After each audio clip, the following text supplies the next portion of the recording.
Hoy les presento un caso estremecedor, donde los perpetradores no eran extraños, sino sus propios padres.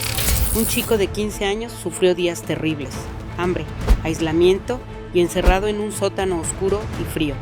Nadie imaginaba que el lugar llamado familia se convertiría en un infierno que lo agotaba a cada instante.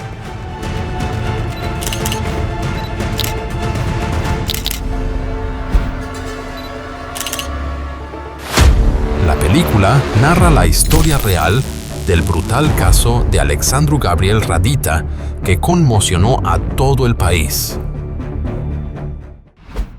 Alexandru Gabriel Radita nació el 30 de enero de 1998, hijo de Emil y Rodica Rica Radita, quienes habían dejado Rumanía para inmigrar a Canadá en 1985. 13 años antes de que naciera Alex. La familia Radita era bastante grande. Alex tenía 7 hermanos, 5 mayores y 2 menores.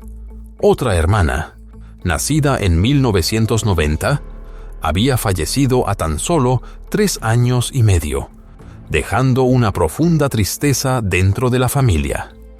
Alex era un niño gentil, con una sonrisa brillante. Su maestra de jardín de infancia lo describía como un niño extrovertido, siempre curioso, haciendo muchas preguntas y especialmente amante de ir a la escuela. Según su hermana, Alex era inteligente, creativo y apasionado por el dibujo y las actividades artísticas. Como muchos niños de su edad, le encantaba jugar con Lego y estaba fascinado por el mundo de Pokémon.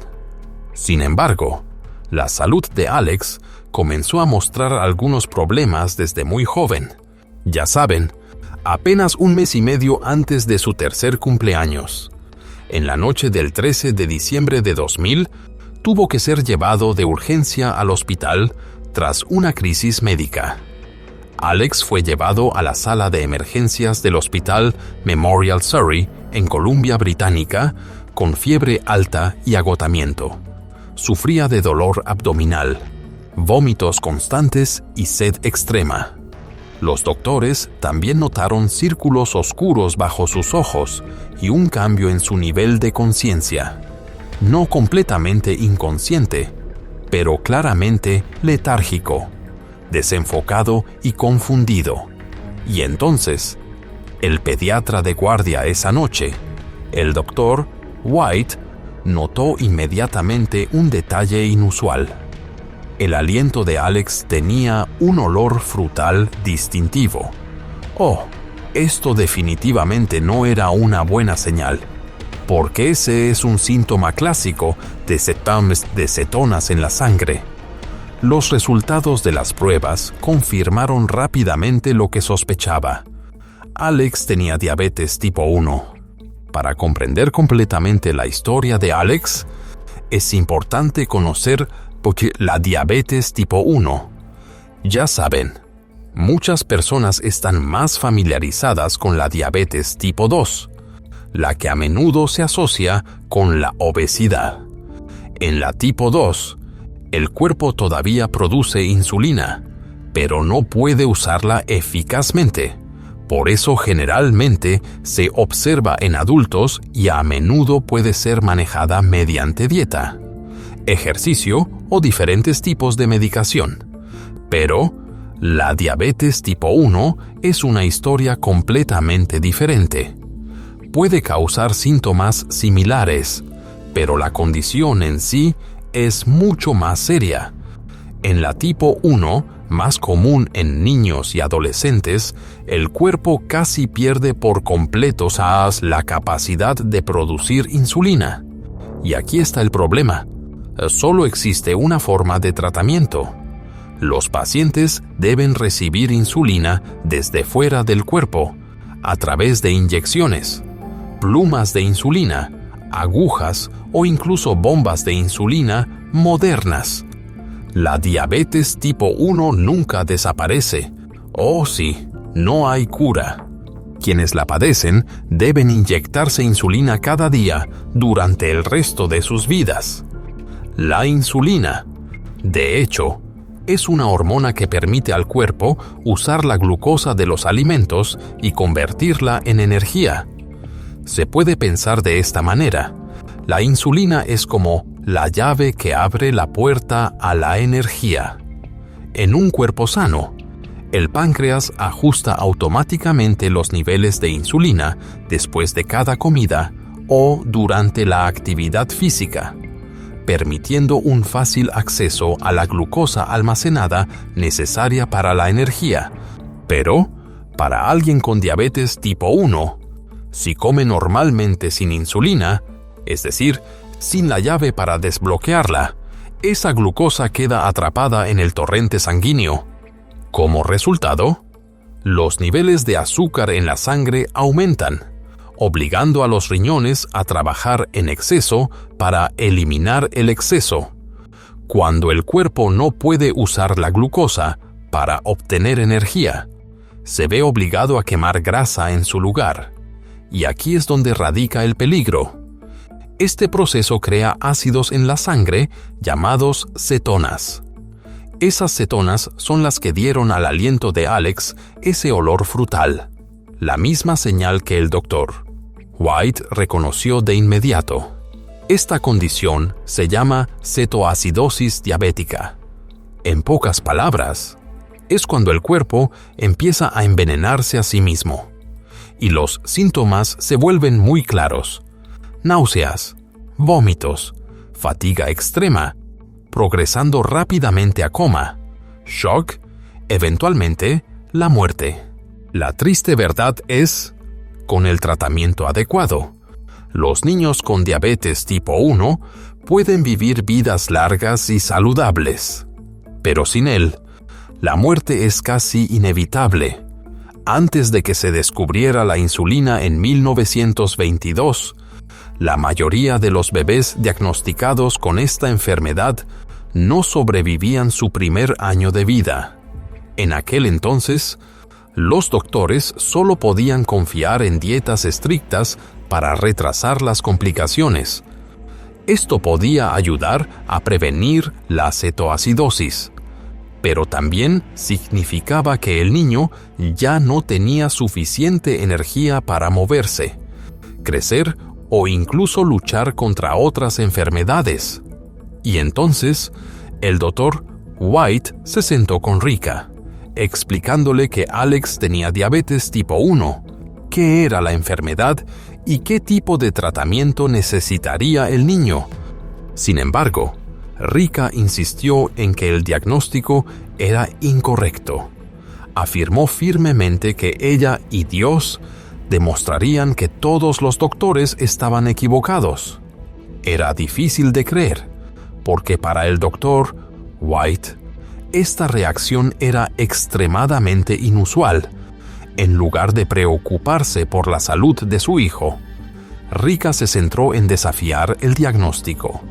Y el doctor White no era el único decepcionado. Muchos trabajadores de la salud que habían interactuado con la familia Radita notaron un patrón familiar: extraño, terco y, a menudo, hostil hacia quienes trataban de ayudarlos. Ya saben, esta no era la primera vez. En 1991, cuando la familia todavía vivía en Ontario, ocurrió una tragedia. Su hija de 3 años y medio falleció sin recibir atención médica alguna. Al ser investigados, explicaron que recién habían llegado a Canadá en 1990 y no conocían el sistema de salud gratuito. Al principio, parecía razonable, pero la verdad era completamente diferente. Según los registros citados por el National Post, los Radita en realidad habían inmigrado a mediados de los años 80, muchos años antes de que ocurriera esa tragedia. ¡Increíble! ¿Cómo pudieron haber vivido allí tanto tiempo y aún no conocer el sistema de salud? Rika también tuvo otro niño en los años 90, no Alex. El niño nació prematuramente y necesitaba soporte de oxígeno. Y entonces, en lugar de aceptar el tratamiento que le salvaba la vida, Rika se negó obstinadamente. La situación se volvió tan seria que los servicios de bienestar infantil tuvieron que intervenir y tomar temporalmente la custodia del bebé.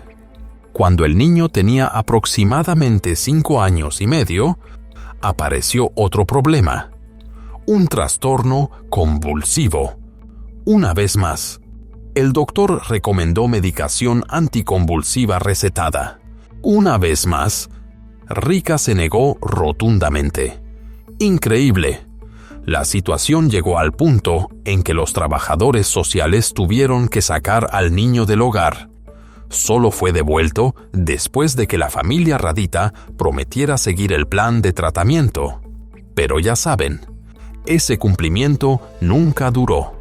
En ambos casos, tan pronto como las autoridades comenzaban a supervisarlos, los Radita encontraban una manera de irse antes de que se completara la investigación. Se mudaron de Windsor, Ontario, a Kitchener, y luego abandonaron la provincia por completo hacia Columbia Británica. Un viaje de casi 40 horas, como si quisieran borrar sus huellas y escapar de la supervisión.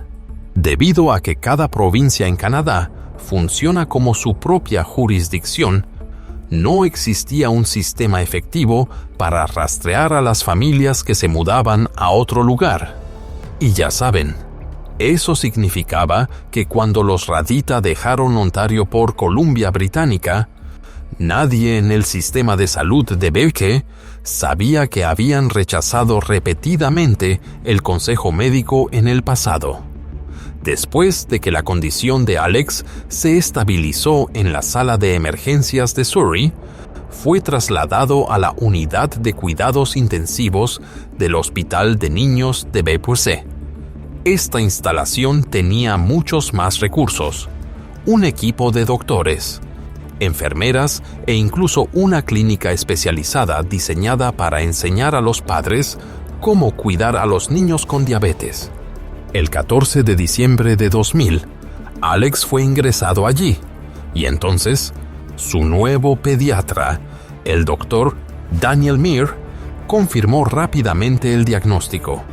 Alex tenía diabetes tipo 1 y se encontraba ahora en un estado de síntoma de cetoacidosis diabética.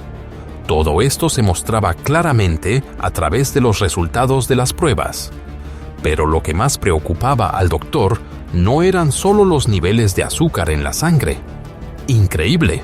Se dio cuenta de que los padres de Alex se encontraban en lo que él describió como un estado de negación flagrante sobre esta enfermedad potencialmente mortal. El doctor Meir alertó de inmediato al trabajador social del hospital, así como al Ministerio de Desarrollo Infantil y Familiar. Las autoridades establecieron una condición muy clara. A los Radita no se les permitiría llevar a Alex a casa después de su recuperación a menos que participaran completamente en el programa de capacitación en la clínica de diabetes y aceptaran seguir el tratamiento adecuado.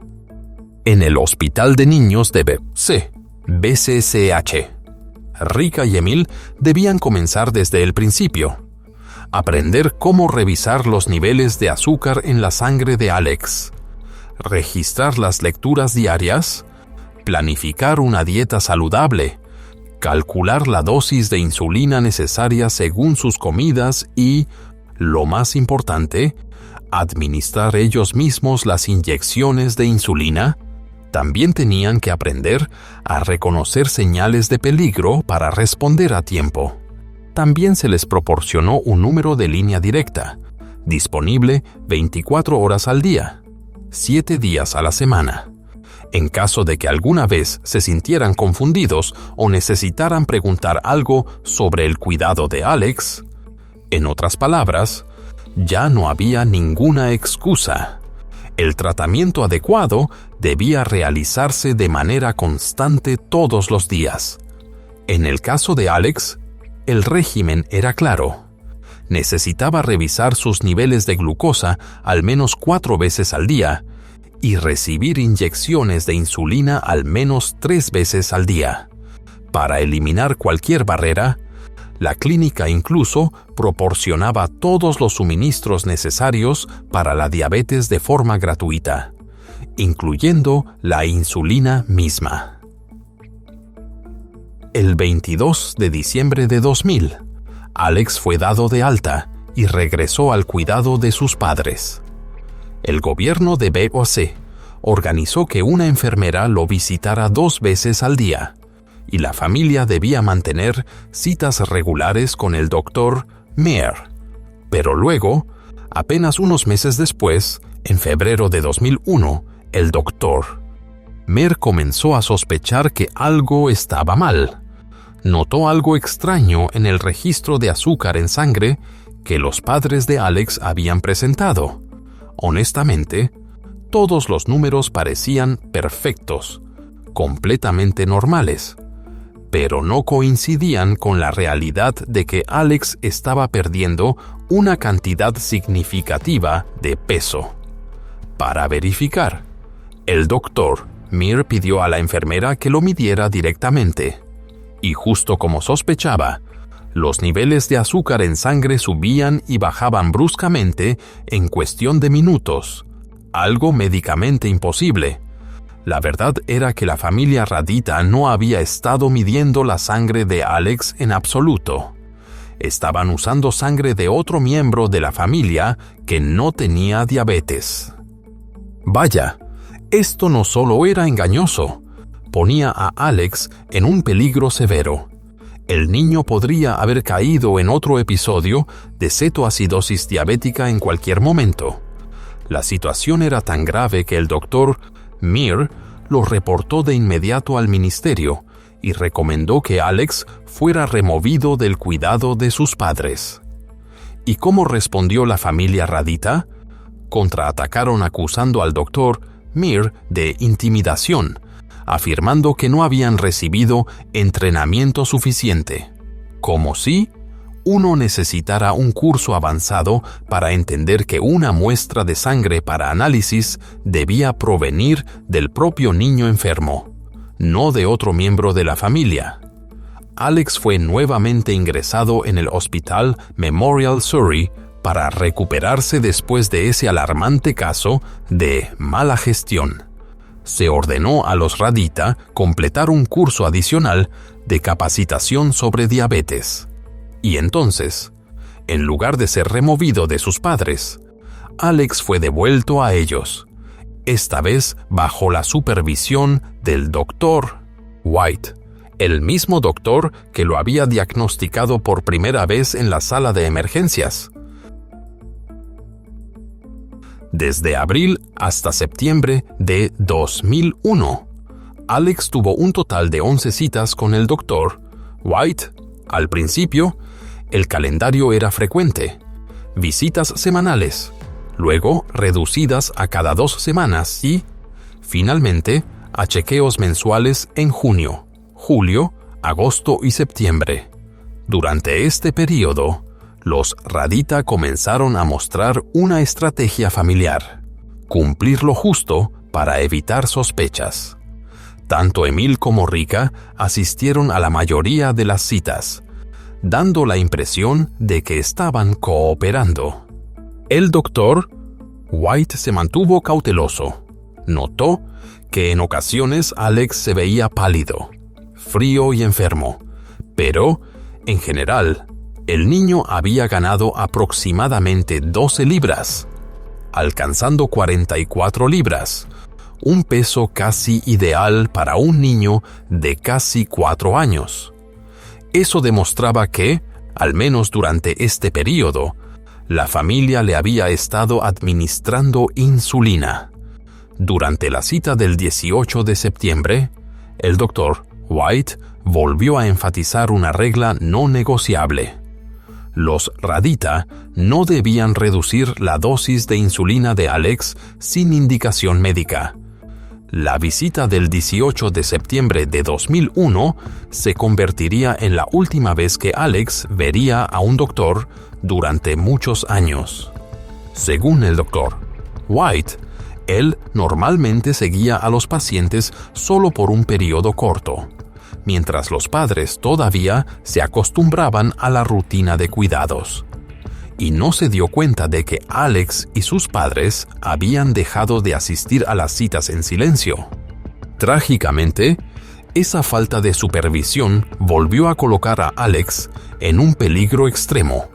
Luego, más de 2 años después, el 16 de octubre de 2003, la tragedia volvió a ocurrir.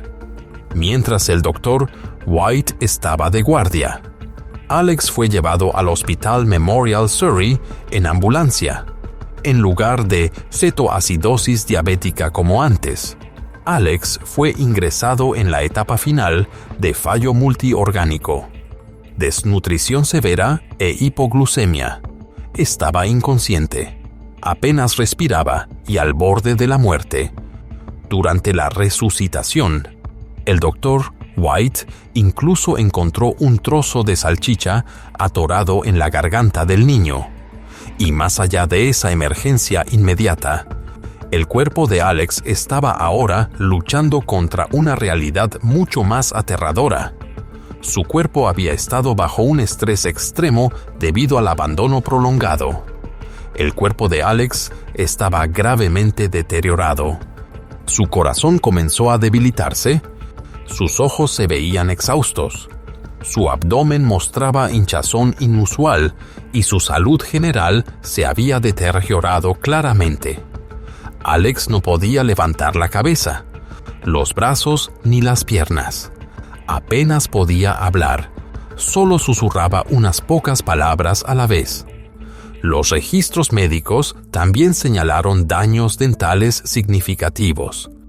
Alex fue trasladado de inmediato a la unidad de cuidados intensivos del Hospital de Niños, donde el doctor Sayer y el doctor Korn asumieron su atención.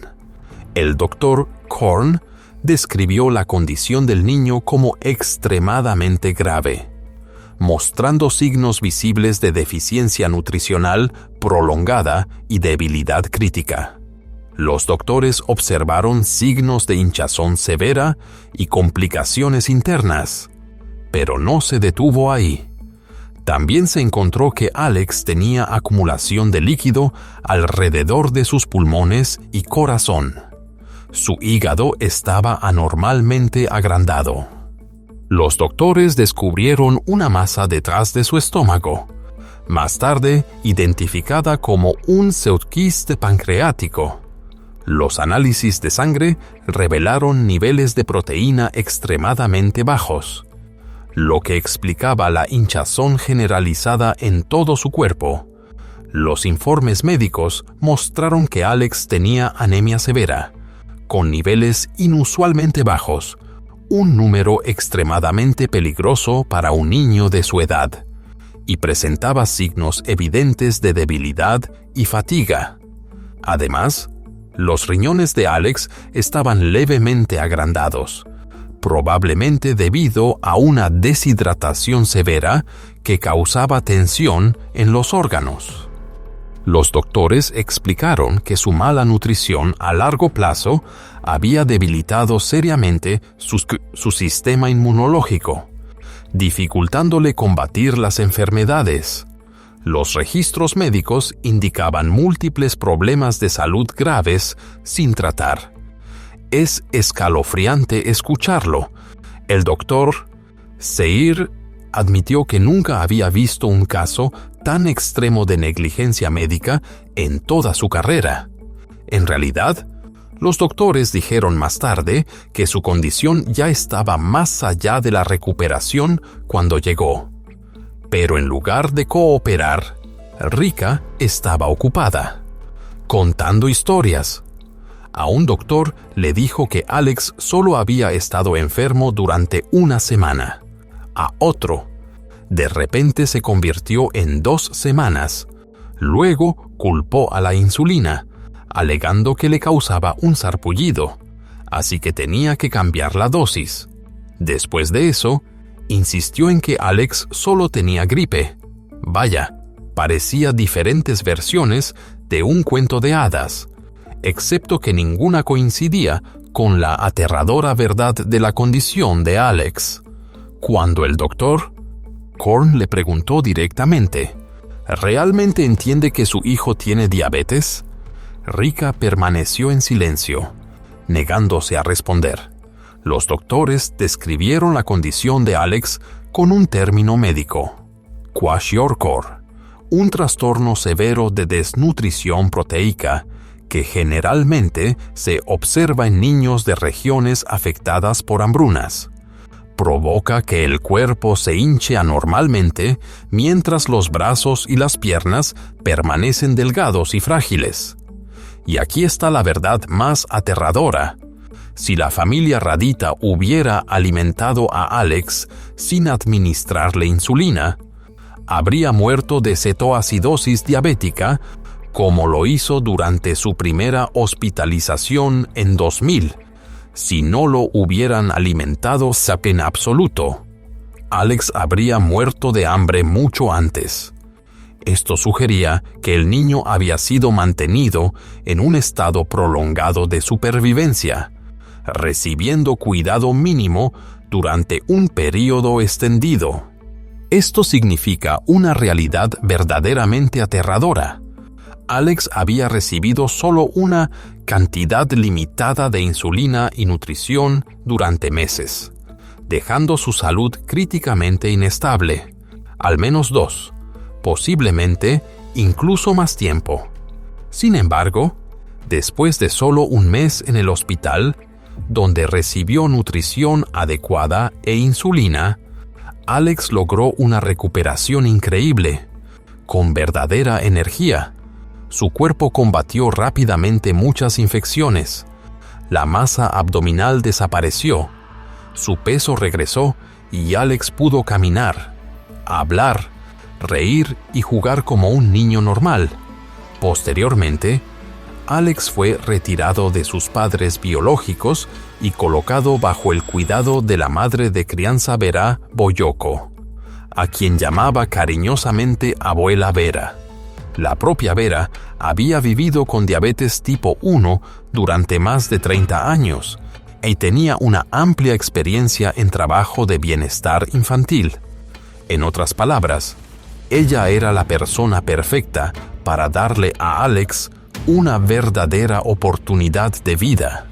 Y de hecho, esto podría haber sido un final feliz.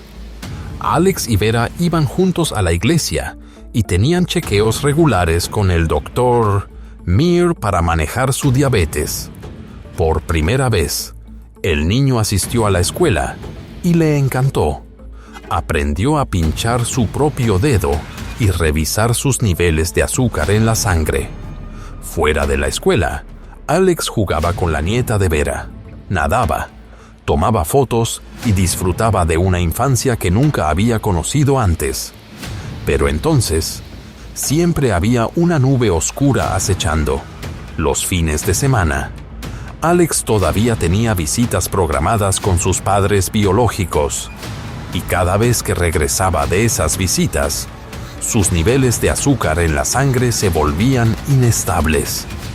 Ya no se gestionaban correctamente como lo hacían cuando estaba con la abuela Vera. Incluso con solo 6 años, Alex ya sabía una cosa con certeza: necesitaba insulina para mantenerse con vida. En una entrevista con la oficial Charlene Beck, el niño recordó que su madre le decía una vez: «No revises tu nivel de azúcar en la sangre en casa». Cada vez que la visitaba los fines de semana, es desgarrador escucharlo. Un niño de 6 años comprendía la verdad más claramente que su propia madre.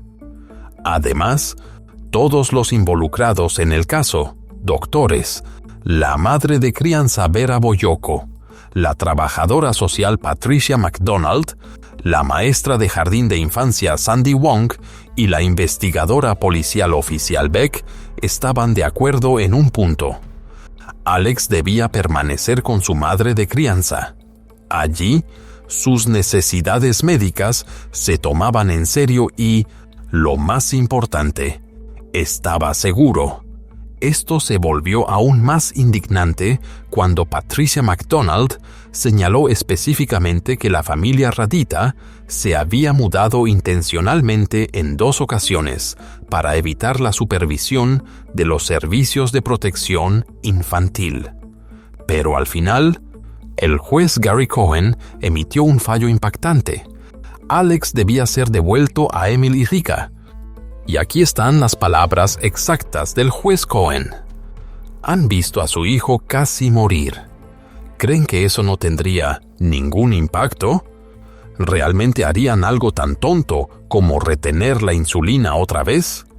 Tendrían que estar locos para hacer eso. En enero de 2005, Alex fue devuelto a sus padres, y la familia fue puesta bajo supervisión durante 6 meses. Al principio, todo parecía bien. Emil y Rika seguían el régimen de diabetes de su hijo lo suficiente para evitar sospechas. Continuaron llevando a Alex a citas regulares con el doctor Daniel Mir, donde se monitoreaban consistentemente su altura, peso y niveles de A1C. El 4 de abril, Alex cumplió 7 años, pesaba aproximadamente 74 libras, medía 3 pies y 11 pulgadas de altura y tenía un nivel de A1C de 8.0, justo dentro del rango objetivo para niños de su edad. Durante el resto de 2005 y hasta principios de 2006, Alex continuó creciendo y sus niveles de A1C se mantuvieron estables. Pero luego, en mayo de 2006, cuando Alex tenía 8 años, su A1C comenzó a subir ligeramente. El doctor Mir explicó claramente que esto era normal, ya que un niño en crecimiento necesita más insulina. Tiene sentido, ¿verdad? Sin embargo, Rika comenzó a quejarse. Insistió en que la insulina era la causa de los herpes labiales de Alex. Vaya, completamente irracional, ya que todos saben que esos herpes son causados por un virus y no tienen nada que ver con la insulina. Aún así, Rika utilizó esa excusa para negarse a aumentar la dosis de su hijo. Durante 2 citas en 2007, la diabetes de Alex permaneció bien controlada, pero luego, el 16 de enero de 2008, todo cambió. Su A1C subió a 8.8. El doctor Mir aconsejó de inmediato aumentar la dosis de insulina para garantizar la seguridad. ¿Y adivinen qué pasó después? Rika repitió la misma excusa de siempre. Afirmó que la insulina estaba causando los herpes labiales de Alex y se negó a aumentarla. A partir de ese momento, Alex nunca volvió a ver al doctor. Siguiendo un patrón familiar, la familia Radita retiró a sus hijos de la escuela y desapareció, esta vez mudándose hasta Calgary, Alberta, casi 600 millas de distancia. El problema era que nadie en los servicios sociales de Alberta había sido alertado. Alguien de la oficina del doctor Mir intentó localizar a Alex, pero fracasó. Otra trabajadora social logró encontrar la dirección del hermano mayor de Alex en Calgary, pero su supervisora ordenó cerrar el caso. En 2009, Alex fue inscrito en un programa en línea llamado la Escuela de Esperanzas en Alberta, pero, en realidad, nunca entregó una sola tarea. Tras numerosos intentos fallidos de contactar a sus padres, para junio de 2010, la escuela se vio obligada a retirar a Alex del programa. Alex vivía con sus padres y 7 hermanos en una casa de 2 pisos en el vecindario Citadel, al noroeste de Calgary. La vivienda tenía 4 dormitorios en la planta superior y 2 grandes dormitorios en el sótano. Alex no tenía una habitación propia. Compartía un dormitorio en la planta superior con sus padres. Mientras tanto, 5 de sus hermanos mayores de 18 años trabajaban fuera de la casa. Un hermano menor asistía a la escuela y otro ni siquiera estaba inscrito para asistir a la escuela. Luego, en la noche del 7 de mayo de 2013, poco después de las 10 de la noche, se realizó una llamada de emergencia al 911 a los servicios de EMS de Alberta. Un adolescente no estaba respirando. Cuando los paramédicos llegaron, la escena ante ellos era verdaderamente horripilante. Alex fue encontrado acostado en la cama del dormitorio de sus padres. Se veía extremadamente débil y visiblemente desnutrido, según los respondedores de emergencia. Mostraba claros signos de grave negligencia médica que requerían atención profesional. Los paramédicos estimaron la cintura de Alex en aproximadamente 3 pulgadas de circunferencia, una medida casi increíble para un adolescente. Fue encontrado con una camiseta amarilla con mangas azules. No respondía cuando llegaron los paramédicos. Alex no mostraba signos de vida, y estaba claro, ninguna intervención médica podía salvarlo. Alex Radita fue declarado más allá de toda recuperación en la escena. Tenía solo 15 años. Mientras tanto, en el piso inferior, miembros de la familia junto con casi 20 feligreses de la Iglesia Apostólica Rumana estaban arrodillados en oración. El pastor Nicolai Branu dijo que llegó a la casa alrededor de las 9 de la noche. Cuando entró, vio a Rika acostada en la cama con la mano sobre Alex. Inmediatamente se dio cuenta de que el niño había fallecido y le dijo a Emil que llamara a una ambulancia de inmediato. Emil lo hizo, pero solo después de consultar con su familia. Cuando la paramédico Deborah Bombach llegó, Emil le dio una historia completamente diferente. Afirmó que Alex solo había sido diagnosticado con diabetes aproximadamente un mes antes y que estaba usando 2 tipos de insulina. Emil también dijo que la última vez que vio a Alex con vida fue el día anterior, pero que no se dio cuenta del empeoramiento de la condición del niño hasta las 6 de la tarde de ese día. Y en lugar de pedir ayuda de inmediato, él esperó hasta que llegaron el pastor y los miembros de la iglesia. Difícil de creer, ¿verdad? Al ver lo sospechoso e inconsistente de todo, Bombach contactó de inmediato a la policía de Calgary, que llegó a la escena a las 10:10 de la noche. Cuando el oficial Pugal entrevistó a Emil y Rika, ambos dieron respuestas evasivas y contradictorias, medio verdades como mucho. Emil dijo que Alex tenía diabetes y que había insulina en el refrigerador, pero luego Rika afirmó que Alex no tenía problemas de salud y que no estaba tomando ningún medicamento. Cuando el oficial señaló que su declaración contradecía la de Emil, Rika cambió de tono. Admitió que Alex había sido diagnosticado con diabetes a los 3 años, pero dijo que ella no lo creía, aunque aún le daba insulina. Luego añadió que Alex tenía gripe, diarrea e infección por hongos en la garganta, por lo que lo alimentaba con fórmula y comida para bebé en su lugar. Es realmente desconcertante, porque ignoró por completo la herida en la mandíbula de su hijo que claramente requería atención médica. Emil ofreció una excusa diferente. Dijo que no llamó por ayuda a las 6 de la tarde porque Alex no quería tratamiento médico, alegando que el niño había tenido una mala experiencia con doctores cuando tenía 3 años. Pero luego, En la misma entrevista, dijo que Alex ya había fallecido a las 6 de la tarde. Ven, contradicción tras contradicción. Mientras tanto, Rika insistía en que su hijo todavía estaba vivo en ese momento. El forense confirmó que Alex había fallecido varias horas antes de que llegaran los paramédicos. Los informes médicos mostraron más tarde que estaba gravemente bajo de peso para su edad. Un adolescente saludable de su edad debería pesar alrededor de 120 libras.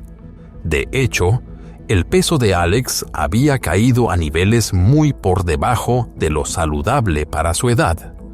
Medía 4 pies y 3 pulgadas de altura, muy por debajo de la estatura promedio para un niño de 15 años, que es aproximadamente 5 pies y 5 pulgadas. Los hallazgos oficiales indicaron que su fallecimiento fue resultado de graves complicaciones de salud relacionadas con negligencia prolongada.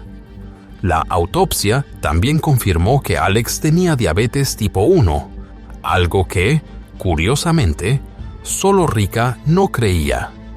El índice de masa corporal, IMC, de Alex estaba en el percentil 0.1 para su grupo de edad, lo que significa que su cuerpo había sido privado de insulina durante mucho tiempo. El examen reveló signos de problemas de salud no tratados que requerían atención médica adecuada. Algunos eran recientes, apareciendo cerca del momento de su muerte, pero muchos habían estado presentes durante semanas o incluso meses. No había evidencia de que estas heridas hubieran sido tratadas adecuadamente. El único signo de algún cuidado era una sola venda en su pierna. Es desgarrador darse cuenta de cuánto había soportado este niño en silencio. Lo más notable, los informes indicaban graves condiciones de salud no tratadas que habían empeorado con el tiempo, necesitando tratamiento especializado. Según los informes médicos, los doctores notaron signos de complicaciones graves que afectaban múltiples áreas, una condición de salud seria que necesitaba urgentemente tratamiento médico profesional. A partir de los hallazgos médicos, el examinador concluyó que, a lo largo de los años, los Radita habían privado a Alex de la atención adecuada y de insulina durante tanto tiempo que su salud se deterioró gradualmente hasta que tristemente falleció. Y esa muerte, según el examinador, era completamente prevenible. 10 meses después, en febrero de 2014, Emil y Rika Radita fueron arrestados y formalmente acusados en relación con la muerte de su hijo. Se les negó la fianza y permanecieron detenidos hasta que comenzó el juicio el 24 de mayo de 2016. Durante el proceso, Emil y Rika Radita se declararon culpables de homicidio involuntario, pero continuaron negando el cargo de asesinato en primer grado. Optaron por un juicio solo ante el juez, lo que significa que no habría jurado. La mayoría de las sesiones del tribunal se centraron en demostrar que la pareja había actuado con premeditación y causado la muerte de Alex mediante confinamiento y negligencia, factores clave necesarios para establecer el cargo de asesinato en primer grado. Los dos padres, Emil y Rika Radita, fueron acusados de asesinato en primer grado por la muerte por inanición en el año 2013 de su hijo de 15 años, Alex. Alex tenía diabetes tipo 1. Fue diagnosticado cuando aún era pequeño, cuando la familia vivía en la Columbia Británica. Y aunque sus padres recibieron exactamente el tipo de atención que cualquier padre con un hijo con diabetes en este país recibiría, y esa es una atención muy buena, fueron instruidos ampliamente sobre cómo manejar la insulina, cuándo y cómo. El problema con la diabetes tipo 1 es que se debe equilibrar exactamente la cantidad de carbohidratos con la cantidad de insulina administrada, porque el cuerpo no puede procesar los alimentos ni absorber nutrientes si la insulina no es la correcta. Aún así, este niño sufrió múltiples crisis de salud debido a la diabetes y a la incapacidad o la negativa de sus padres para manejar adecuadamente la enfermedad. Cuando la familia vivía en la Columbia Británica, él fue colocado bajo el cuidado del Ministerio de Niños y Familias de BC durante aproximadamente un año. Y durante ese año, el niño realmente prosperó, regordete, feliz, yendo bien en la escuela. Después, fue devuelto a sus padres. En los años posteriores, mientras la familia aún estaba en BC, continuaron resistiéndose al diagnóstico. Aunque había servicios de atención en el hogar y enfermeras que lo visitaban 2 veces al día, finalmente se mudaron a Alberta, Calgary, y durante todo ese tiempo, desde el año 2009 hasta que Alex falleció en mayo del año 2013, el niño Alexander nunca fue llevado al médico, nunca entró en un hospital. Durante todo ese tiempo, parece que el niño estaba severamente desnutrido. Cuando murió, poco después de su cumpleaños número 15, hay un video que registra esa fiesta de cumpleaños. Un niño pequeño, con los ojos hundidos, brazos y piernas delgados como los de un pájaro, intentando abrir las tarjetas de felicitación. Después de que la familia se mudó a Alberta, desde 2009 hasta mayo de 2013, Alex nunca fue llevado a ver a un médico. Falleció poco después de su 15º cumpleaños debido a graves complicaciones de salud causadas por años de negligencia prolongada. Blatchford escribió: «Hay un video de cumpleaños que muestra al niño, delgado y con ojos hundidos, luchando por abrir una tarjeta de felicitación con manos débiles. Tal como el fiscal describió en detalle el dolor que Alex soportó durante meses. Toda la sala del tribunal rompió a llorar, excepto sus padres, que permanecieron inmóviles e inexpresivos. Esa imagen de un adolescente de apariencia frágil se ha convertido en un símbolo duradero de este caso, un testimonio tanto de la crueldad de la indiferencia como del fracaso del sistema de protección infantil.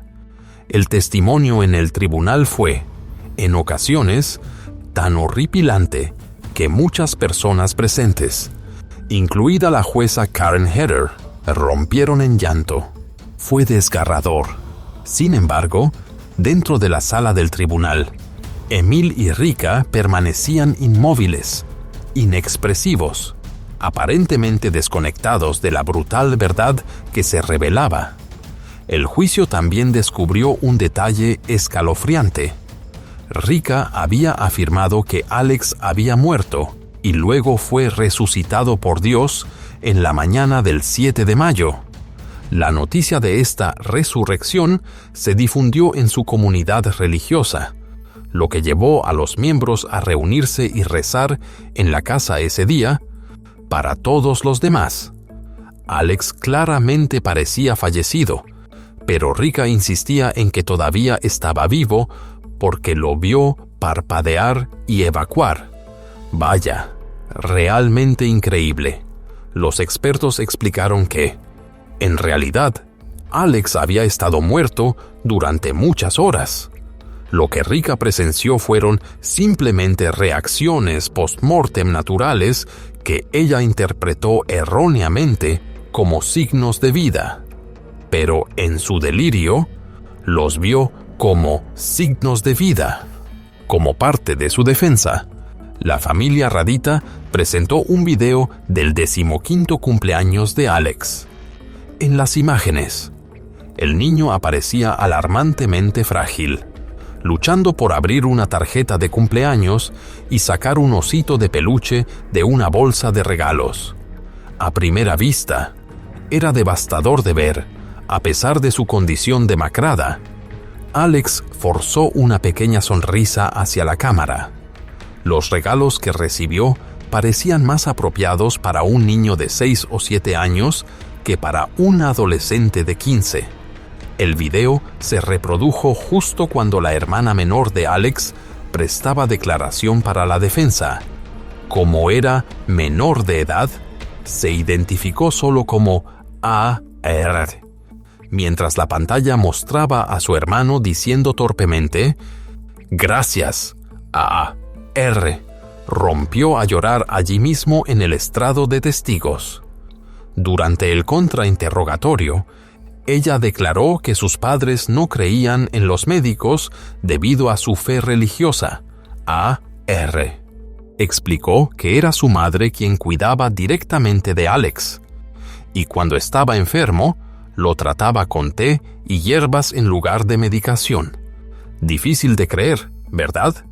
La niña incluso recordó una vez cuando se dislocó la rodilla mientras saltaba en un trampolín, y en lugar de llevarla al hospital, su madre simplemente la masajeó brevemente.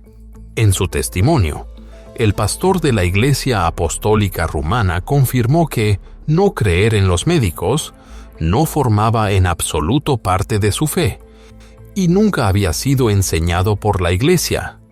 Esto demuestra que la supuesta razón religiosa a la que se aferraba Rika no era más que una excusa.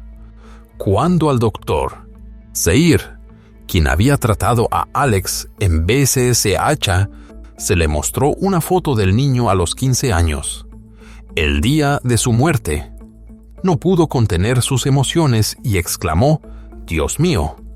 Luego señaló que los doctores notaron síntomas consistentes con una grave deficiencia de vitaminas, o deficiencia de vitamina C, una enfermedad que había sido erradicada hace mucho en el Canadá moderno. Con voz temblorosa, describió: «Esto es un completo abandono, mostrando extrema debilidad y deterioro de salud a largo plazo. Los fiscales presentaron más pruebas, registros de compras de suministros para la diabetes. Y adivinen qué, la cantidad de insulina que Emil y Rika obtuvieron a través de Alberta Healthcare fue suficiente solo para 260 días en 2011, cayendo a 80 días en 2012, y para 2013 era 0. Claramente, Alex había estado sin medicación durante un largo periodo de tiempo. Además, los registros mostraron que el niño no había asistido a la escuela ni había visto a un médico, evidencia clara de que Alex había sido confinado y abandonado ilegalmente. El 24 de febrero se emitió el veredicto final. Emil y Rika Radita fueron encontrados culpables de asesinato en primer grado y sentenciados a cadena perpetua sin posibilidad de libertad condicional por 25 años. Rika luego intentó apelar, argumentando que las lágrimas de la jueza Horner durante el juicio eran una señal de parcialidad. Incluso se quejó de que sus propios argumentos fueron descritos como tonterías. Puede parecer absurdo, pero el Tribunal de Apelaciones PETSA desestimó su caso rápidamente. Mientras tanto, Patricia MacDonald, la trabajadora social que había luchado incansablemente para mantener a Alex permanentemente con su madre adoptiva, se vio obligada a retirarse tras ser diagnosticada con trastorno de estrés postraumático, TEPT, al enterarse de la muerte del niño. Es desgarrador. La mujer que luchó tan arduamente por salvar a Alex finalmente colapsó bajo el peso de ese dolor insoportable. Para honrar la memoria de Alex, Patricia MacDonald, la misma trabajadora social que una vez luchó tan ferozmente por él, abogó por la creación de una alerta Alex en Canadá, similar al sistema Amber Alert en Estados Unidos, La idea era simple. Cuando un estudiante desapareciera del sistema educativo, las agencias responsables serían notificadas de inmediato. Suena sencillo, pero para Alex podría haber sido salvavidas. Lamentablemente, Canadá aún no ha aprobado tal legislación. Aún así, ha habido mejoras. Las escuelas ahora pueden marcar automáticamente casos en los que los niños no estén inscritos y emitir alertas. No es perfecto, pero al menos es un avance. Y si hubiera existido en 2009, la tragedia de Alex podría haberse evitado. El gobierno más tarde inició una investigación sobre su muerte, comenzando en septiembre de 2022 y continuando hasta 2023. La jueza Sharon Vanin fue asignada para revisar todo el caso y recomendar medidas preventivas para el futuro. Sus reformas propuestas incluían una supervisión más cercana de la educación en línea, cooperación interprovincial para proteger a los niños vulnerables y una campaña de concienciación pública enfatizando que ciertas condiciones médicas deben ser tratadas mediante atención sanitaria adecuada. El informe oficial aún está pendiente, pero al menos representa una oportunidad de cambio. En cuanto a la madre adoptiva Vera Boyoko, la mujer a quien Alex llamaba cariñosamente Abuela Vera, falleció no mucho tiempo después de él y nunca llegó a ver justicia para el niño que amaba como propio. La hija de Vera, Tracy Brady, eligió recordar los momentos simples pero significativos. Recordó: lo que más recuerdo son los pequeños momentos entre Alex y mi hija, que era un año menor que él. Recuerdo cuando salieron a pedir dulces en Halloween, la primera vez que Alex pudo salir y divertirse. Llevaba un disfraz de calabaza, tan emocionado por los dulces, y tuvimos que cambiar la mayoría por golosinas saludables que él pudiera comer. Y también recuerdo el día de Canadá, cuando pintamos la bandera roja y blanca en sus mejillas. La historia de Alex Radita es una tragedia que nunca debió ocurrir. Un niño de 15 años que debería haber sido amado, educado y tratado adecuadamente por su diabetes fue, en cambio, descuidado y privado de atención apropiada hasta que tristemente falleció en su hogar. Esto no fue solo la apatía de unos padres que utilizaron la religión como excusa para negar atención médica, fue también la falla de todo un sistema que permitió que una víctima infantil fuera destruida lentamente en silencio. Las imágenes finales de Alex, visiblemente debilitado, permanecen como un recordatorio doloroso de la indiferencia de aquellos que se suponía debían protegerlo. Nos recuerdan que un sistema de protección infantil no puede existir solo en el papel. Debe ser una red real que funcione, detecte y actúe a tiempo. Recordamos a Alex no solo con tristeza, sino con responsabilidad. La responsabilidad de condenar enérgicamente a quienes provocaron esta tragedia infantil y la responsabilidad de construir una comunidad más fuerte, donde los casos de fallo del sistema nunca vuelvan a ocurrir. Alex merece ser recordado como una advertencia, como un símbolo de por qué la educación sobre protección infantil es esencial. Y los documentales de crímenes reales como este existen no para explotar el dolor, sino para recordarnos que nosotros, como comunidad, debemos cambiar para que ningún otro niño como Alex sea jamás olvidado. Queridos amigos, gracias por acompañarme en esta historia desgarradora pero necesaria. Alex Radita merece ser recordado no solo como una víctima infantil, sino también como un recordatorio de que la indiferencia puede conducir a la tragedia de un niño. Si creen que la memoria de Alex merece ser escuchada y compartida, por favor den like, compartan este video y suscríbanse al canal. Cada interacción que hagan no solo mantiene viva la historia de Alex, sino que también ayuda a construir una comunidad más fuerte, una en la que nos unamos para exigir justicia para las víctimas, impulsar mejoras en el sistema de protección infantil y prevenir que otras tragedias infantiles vuelvan a ocurrir. Dejen un comentario abajo. ¿Qué creen que la sociedad necesita cambiar para que tragedias como la de Alex nunca vuelvan a suceder?